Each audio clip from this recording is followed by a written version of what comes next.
आज के market analysis video में आप सबका स्वागत है। आज हम डिस्कस करते हैं कल के लिए, मंडे के लिए भारतीय बाजार कैसे रह सकते हैं और एफआई ने अपने आप को किस प्रकार से तैयार किया है। हर बात को वापस दोहराना ज़रूरत नहीं है। हमने कुछ लेवल पकड़े थे रिवर्सल के समय और मैंने वहाँ कहा था आपको कि अभी शॉर्ट है बाजार। जब तक इस लेवल से ऊपर ना निकले तब तक बाजार में तेज़ी नहीं आए। आप लोगों ने 2 दिन में देखा होगा कि हर तरफ तबाही मची हुई है। यूएस फ्यूचर्स माइनस है, यूएस मार्केट माइनस है। कई लोगों ने एसजीएस निफ्टी को भी देखा होगा जो कि 600 पॉइंट माइनस दिखा रहा है। अब यहाँ से आगे की गणित कहाँ तक जाएगी? देखिए, पहला जो हमारा मीडियम टर्म सपोर्ट आता है वो सिंपल सी बात है, अगर आप चार्ट्स में देख रहे होंगे वो आता है हमारा पुराना लो जो कि 21,970 के आसपास है। हमें वापस तेजी हमारे लेवल के ऊपर ही करनी है। अब देखिए 600 650 पॉइंट गैप डाउन होगा तो उसके बाद में कुछ बाजार में बचेगा नहीं। वो 600 से शायद तक 1000 भी हो सकता है, 600 का शायद तक वो 400 भी रह सकता है, बट ट्रेड करना नहीं है क्योंकि उसमें आप ट्रैप भी होंगे। और as a option seller simple सी बात थी, इतने वॉलेटाइल मार्केट के अंदर ट्रेड कैरी करने का भी नहीं था। मतलब कि अगर आपने आयरन फ्लाई अगर कैरी फॉरवर्ड किया तो गलती आपकी है। आयरन फ्लाई इस माहौल के अंदर आपको कैरी फॉरवर्ड नहीं करनी चाहिए थी, मेरा यही मानना था। क्योंकि जहाँ पर आपका यूएस का विक्स 20 से ऊपर होता है, कैरी फॉरवर्ड पोजीशंस में हमेशा नुकसान होता है जब आप ऑप्शन सेलर की तरह जाते हैं। अब 600 पॉइंट गैप डाउन होगा तो समझ लीजिए जो ऑप्शन सेलर जो नेकेड शॉर्ट करके गए हैं, नेकेड ऑप्शन बेच के गए हैं, पुट बेच के गए, उनकी क्या हालत होगी। तो बहुत मुश्किल का बाजार रहने वाला है और बहुत दिक्कत होने वाली है। तो इस चीज़ का थोड़ा सा ध्यान रखिएगा। तो देखिए 600 पॉइंट गैप डाउन दिखा रहा है।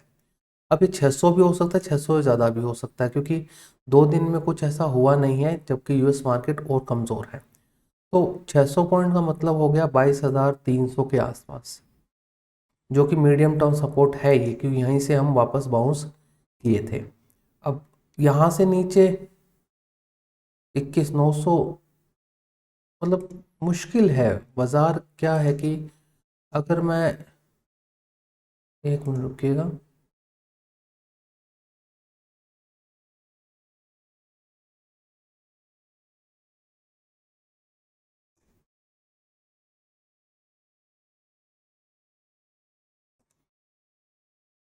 एक मिनट।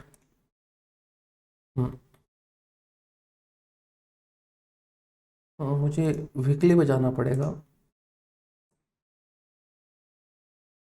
अब वीकली के ऊपर आपका 100 ईएमए करीबन करीबन आता है 22,000 के आसपास का, 22,100। और ये टूटने के बाद आपका 200 ईएमए जो कि अभी तो दूर है, ये धीरे धीरे आ जाएगा 21,000, या मान लीजिए कि वीकली के अंदर 200 वीकली मूविंग एवरेज।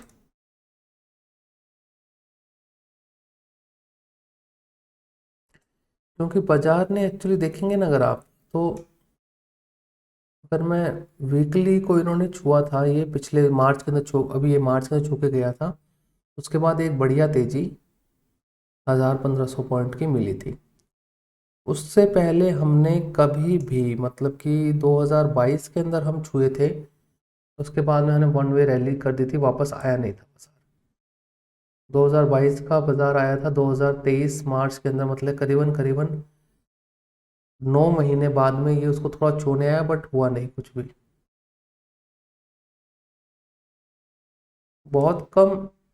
मतलब अभी तक कभी ये वापस कभी छूने आया नहीं है। अगर आप देखेंगे ना तो 100 वीक एक्सपोनेंशियल मूविंग एवरेज को बाजार एक बार टच करने के बाद में उसको उस लेवल के आसपास कभी छूने नहीं आया। और कभी छुआ भी तो है तो डेट इज बहुत समय लिया है, बहुत समय लिया है। 9-10 महीने का कंसोलिडेशन के बाद में वो छूने आया है। ये पहली बार हो रहा है। 2016 में तो ये हुआ था, 2016 में तो ये काफ़ी हुआ था क्योंकि उस समय 14 की तेजी भी थी।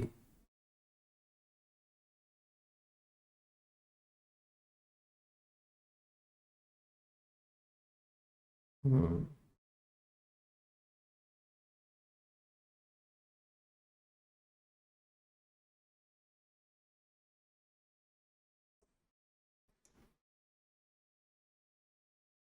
2018 के अंदर भी, लेकिन वापस नहीं छुआ था इसने। तो ये पहली बार हो रहा है कि इतने कम टाइम फ्रेम से ये वापस छूने का, इसको तोड़ दिया ना तो ये इसको टच करने जरूर आएगा, मतलब करीबन 19,000 20,000 के आसपास निफ्टी एक बार देखने को मिल सकता है। देखिए, चीज़ें हम एनालाइज कर सकते हैं, बाकी होना। और देखिए, आपके पास शॉर्ट्स हैं या आपका पोर्टफोलियो हेज है, तभी आप समझिए आपको हेजिंग आनी चाहिए। If you are long term investor तो भी आपको हेजिंग आनी चाहिए। इफ़ यू ऑप्शन सेलर तो आपको हेजिंग नहीं तो एक डिसिप्लिन होना चाहिए आपके अंदर, कि जब ऐसे माहौल जब यहाँ पे होंगे ना तो मैं ट्रेड नहीं करूँगा। और मैंने पिछले 5 दिनों से कोई कैरी फॉरवर्ड नहीं लिया। क्यों? मुझे समझिए, सामने दिख रहा है कि 2 अप्रैल आने वाली है, टैरिफ लगेंगे, ये होने वाला है, बड़ा इवेंट है, कभी दुनिया ने इस चीज़ को देखा नहीं है, कैसे रिएक्ट होगा। ठीक, हम शॉर्ट नहीं कर रहे, किसी की शॉर्ट करने की हिम्मत नहीं है या ओटीएम पुट बाय करने की हिम्मत नहीं है, तो stay away from the market. कहते हैं ना कि तिकड़मबाज बनने से तो मतलब नहीं है ना, आप इसमें बाजार में आप फालतू के अंदर कुछ कुचमादी करेंगे तो मतलब क्या है उस चीज़ का। तो अब 600 पॉइंट का गैप डाउन है, 600 का 1000 भी हो सकता है, नो डाउट, क्योंकि मार्जिन कॉल ट्रिगर होंगी, एमटीएफ ट्रिगर होंगे, किसके कितने होते हैं वो देखने पड़ेंगे, बट मुश्किल है। तो ये चीज़ थोड़ी सी ख़राब है। यहाँ तक अगर बाज़ार वापस टूटता है, मतलब ये 22,000 का लेवल वापस टूटता है ना, जो कि 100 वीक एक्सपोनेंशियल मूविंग एवरेज है, तो ये बात मान लीजिए कि ये 1 साल का दायरा होता ना तो मैं कह देता कि ठीक है कि ये बॉटम टेस्ट करने आ रहा है देर आफ्टर। लेकिन इतने कम टाइम फ्रेम से, जब 1 डेढ़ महीने के टाइम फ्रेम से जब ये इसको वापस टच करता है ना, this is a risky part. ये बहुत रिस्की पार्ट है, तो थोड़ा ध्यान रखिएगा। अब बाजार तो अब देखिए, जिनके शॉर्ट्स है तो मौज कीजिए, शॉर्ट्स नहीं है और लॉन्ग है तो आपकी किस्मत है। देखिए, इसमें किसी का कोई दोष नहीं है, आपके चार्ट की रीडिंग सही थी, लेकिन इतने, अब प्रॉब्लम ये है कि जिन्होंने होप के अंदर बाय किए, गलती उनकी है। ये बाय करने का मार्केट नहीं था, आपने गलती की है। समझिए बात को, अभी नीचे गिरता हुआ मार्केट है, आप इसमें बाय कैसे कर सकते हैं? एक काउंटर ट्रेंड के लिए, काउंटर ट्रेंड इंटरडे में आ जाता, काउंटर करना था तो आपको। तो एक बात थोड़ा समझने वाली कोशिश, अब ये गिरते हुए मार्केट में आपने लिया तो गलती आपकी है, शॉर्ट किया है, आप समझदार हैं, आपको मंडे को रिवॉर्ड अच्छा खासा मिल सकता है। उसके बाद हम बात करते हैं, अब डाटा पे चलते हैं। डाटा में पहली बार ये हमारे एक सब्सक्राइबर ने भी पूछा था कभी, उस समय मैंने इसका जवाब नहीं दिया था, क्योंकि सिचुएशन उस समय थी ऐसे कि हो सकता है नहीं हो सकता। ये हमारे एक सब्सक्राइबर ने पहले पूछा था कि क्या होगा अगर म्यूचुअल फंड वाले और एफआईज वाले दोनों बेचें। तो शायद तो ये गोविंद जी ने पूछा था, किसने पूछा था मुझे पता नहीं। जिन्होंने पूछा था आप कमेंट बॉक्स में जरूर बताइएगा, मुझे क्वेश्चन याद रहते हैं आपके। तो ये देख लीजिए, ये होता है 600 पॉइंट के गैप डाउन होते हैं, तो डेट इज़ बहुत। एक मिनट रुकिएगा। सबसे पहले कैश का डाटा, डीआईएस ने बेचा है, एफआईएस ने भी बेचा है, सिंपल सी बात है। मतलब बोथ आर नेट सेलर्स। लिया किसने? रिटेलर ने।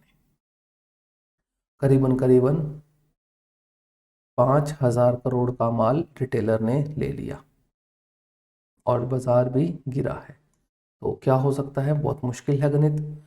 अब ये कल भी क्या होगा, मुश्किल कहना है, क्योंकि रिडम्पशंस आएंगे। ये एक्चुअली में डीआईएस बेच रहे हैं ना, ये सिप का रिडम्पशन है। ये एक्चुअली में सिप के अंदर जो पैसा निकल रहा है उसका रिडम्पशन है, क्योंकि देखिए आज है 6 तारीख, तो इन्होंने कल बेचा होगा तो मंडे को इनका पैसा मिल जाएगा, मतलब जो ईएमआईज वगैरह होती हैं ये उस वजह से ही निकले हैं। तो ये थोड़ा सा अब ये सिप का रिडम्पशन स्टार्ट हो गया है। उसके बाद में आते हैं अगला पॉइंट, फ्यूचर में कितने लॉन्ग किए? 4358 कॉन्ट्रैक्ट लॉन्ग किए, शॉर्ट ठोक दिए 17,760 कॉन्ट्रैक्ट शॉर्ट ठोक दिए। नेट शॉर्ट हो गया 73,000 से 86,000 कॉन्ट्रैक्ट, ये भी काफ़ी एलिवेट लेवल पर पहुंच के 17,000 नेट शॉर्ट है। स्टॉक्स फ्यूचर्स के अंदर लॉन्ग काटे हैं और शॉर्ट भी तगड़े ऐड किए हैं। अब आते हैं ऑप्शन के डाटा के ऊपर। ऑप्शन के डाटा में क्या है देखिएगा, ऑप्शन के डाटा में क्या किया गया है। सबसे पहले कॉल लॉन्ग की 3 लाख, कॉल शॉर्ट की 270, मतलब कि कॉल लॉन्ग करके कम कॉल शॉर्ट की है। पुट लॉन्ग की है 1,87,000, पुट शॉर्ट किया 72,000, मतलब कि DIS FIS को ये चीज़ मालूम थी या पता नहीं क्या था, उन्होंने अपनी जो शॉर्ट्स हैं, मतलब कि क्या कहते हैं, पुट लॉन्ग की पोजीशंस काफ़ी उनके पास है, कॉल लॉन्ग भी है, पुट लॉन्ग भी है। तो पुट लॉन्ग जैसे ही बाजार खुलेगा 600 पॉइंट गैप डाउन, अब ये इतना होता नहीं होता, ये एक विचाराधीन है कैसे इसको बाजार रिएक्ट करता है। 300 पॉइंट का गैप डाउन होता है कि 600 पॉइंट का तो बड़ा गैप डाउन हो जाता है, इतना हो ना हो, अगर इतना हो गया तो ये बात मानिएगा कि मार्जिन कॉल ट्रिगर होंगी। और अगर 1000 पॉइंट का गैप डाउन नहीं चले गए हम, तो फिर हमारे लिए मुश्किलें बढ़ जाएंगी और शॉर्ट सिस्टम में और ऐड होते जाएंगे। तो बाजार देखिए है खराब, नो डाउट।